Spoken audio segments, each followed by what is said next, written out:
Gelombang protes terbesar dalam sejarah Israel pecah di pusat kota Tel Aviv pada Jumat malam. Diperkirakan lebih dari 1 juta warga turun ke jalan memenuhi Rabin Square hingga Boulevard Rothschild, menuntut Perdana Menteri Benjamin Netanyahu segera mundur dari jabatannya. Pemicu kemarahan massa adalah pernyataan Netanyahu yang dinilai menghina Indonesia, negara dengan jumlah penduduk Muslim terbesar di dunia.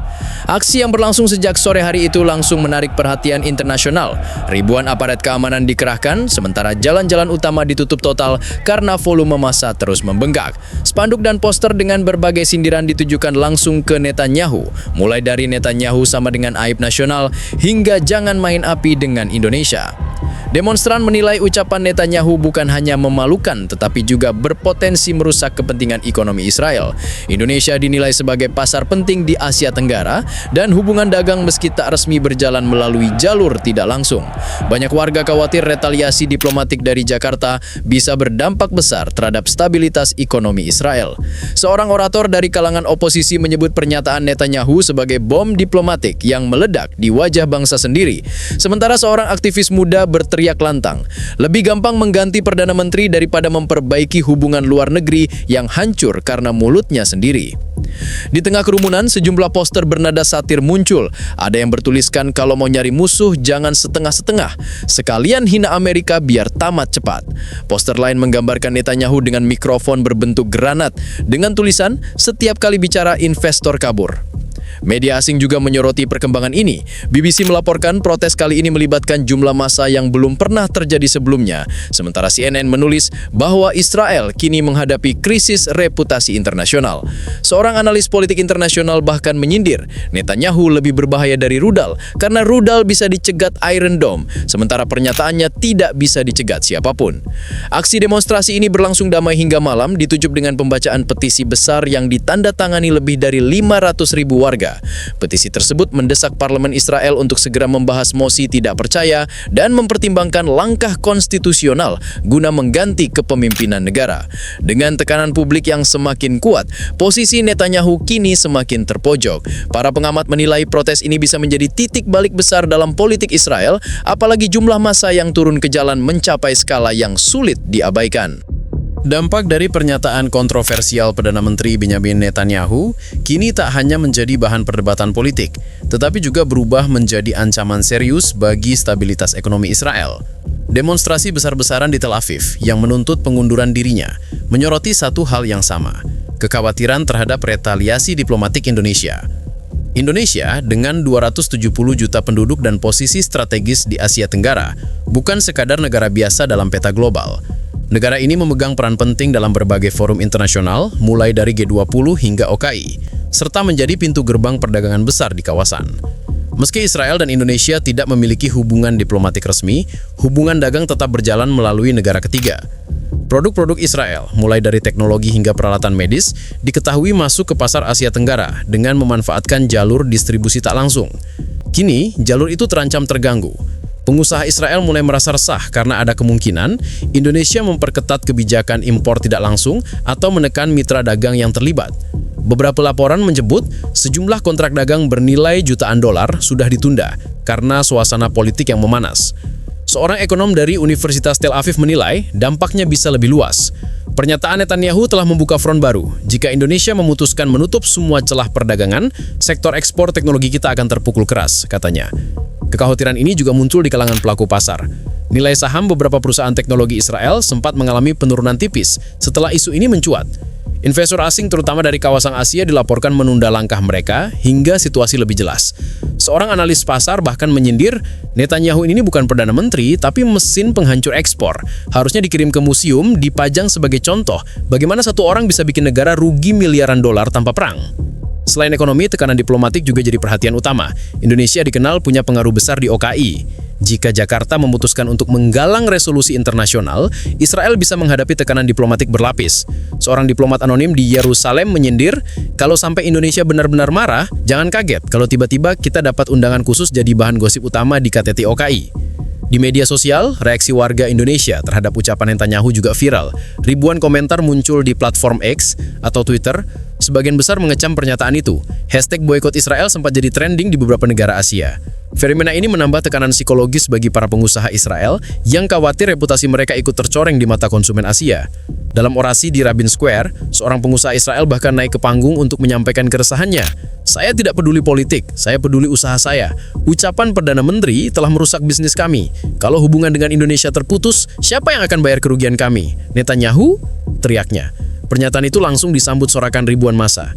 Dark jokes kembali terdengar dari kerumunan. Ada demonstrasi yang berteriak, "Netanyahu ini bukan Perdana Menteri, tapi mesin penghancur ekspor. Harusnya dikirim ke museum, dipajang sebagai contoh bagaimana satu orang bisa bikin negara rugi miliaran dolar tanpa perang."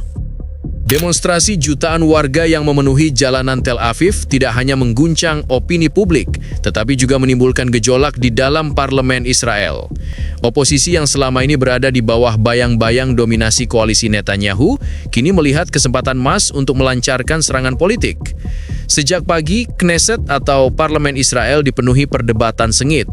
Partai-partai oposisi secara bergantian menyampaikan kecaman keras terhadap Netanyahu. Mereka menyebut pernyataannya terhadap Indonesia bukan sekedar blunder diplomatik, tetapi juga bukti bahwa kepemimpinan Netanyahu sudah kehilangan kendali. Sejumlah anggota parlemen bahkan mengusulkan agar mosi tidak percaya segera digulirkan, memaksa pemerintahan bubar lebih cepat. Partai oposisi utama Yesh Atid yang dipimpin Yair Lapid menegaskan bahwa pernyataan Netanyahu telah mencoreng wajah Israel di kancah global. Ini bukan lagi soal ideologi, ini soal reputasi negara. Dunia mentertawakan kita dan rakyat membayar akibatnya, kata Lapid dalam pidatonya. Tak hanya oposisi, beberapa anggota dari partai koalisi juga mulai menunjukkan tanda keraguan.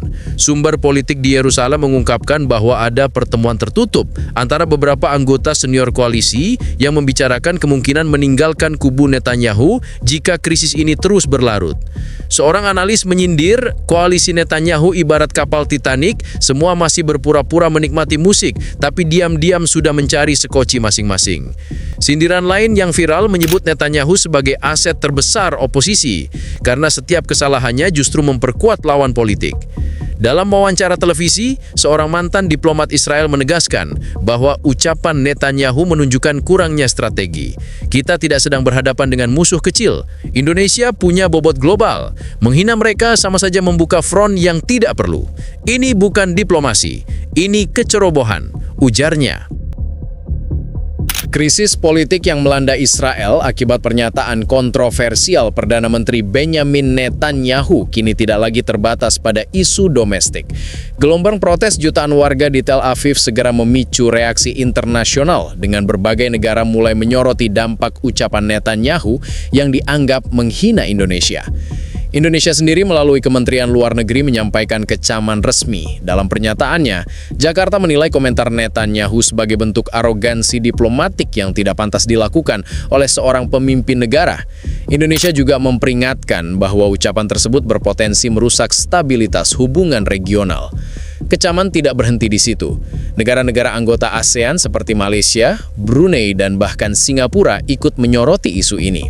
Di Kuala Lumpur, Parlemen Malaysia mengeluarkan pernyataan yang mendesak komunitas internasional untuk menilai ulang cara berkomunikasi Israel dalam forum global.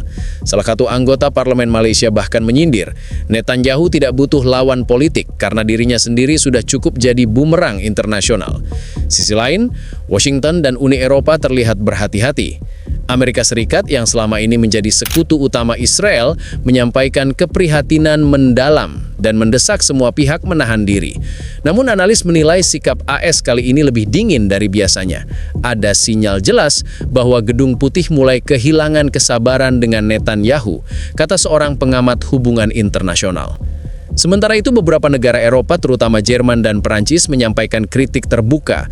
Mereka menilai ucapan Netanyahu bisa merusak kerjasama multilateral yang sudah rapuh. Media Eropa ramai menyoroti bagaimana satu komentar bisa berubah menjadi krisis politik terbesar dalam sejarah Israel. Salah satu tabloid di Berlin menulis headline pedas, Netanyahu, Perdana Menteri atau stand-up comedian, karena setiap kalimatnya selalu jadi bahan ketawa sekaligus bencana. Media internasional dari Asia hingga Amerika Amerika Latin ikut menjadikan isu ini berita utama. BBC, CNN, dan Al Jazeera secara serentak menayangkan liputan langsung dari Tel Aviv, menggambarkan protes besar yang berlangsung. Di Indonesia sendiri, televisi nasional menayangkan analisis panjang dengan sorotan pada besarnya jumlah massa Israel yang menolak Netanyahu.